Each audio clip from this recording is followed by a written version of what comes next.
I'm going to show you how to use and actually redeem this gift card and add it to your Amazon account. As you can see, if you already took off this side, that does nothing.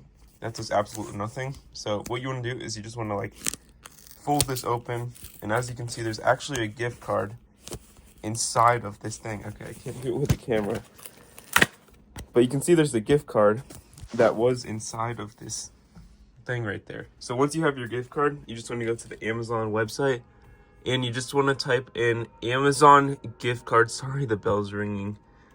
Amazon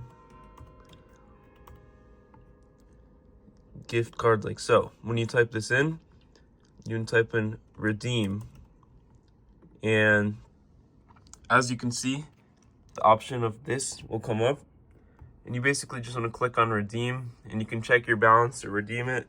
Just put the code on the back, scratching it off on the back of this thing, and yeah, you've just redeemed your gift card. You can see your balances right there too. So yeah, pretty easy to do.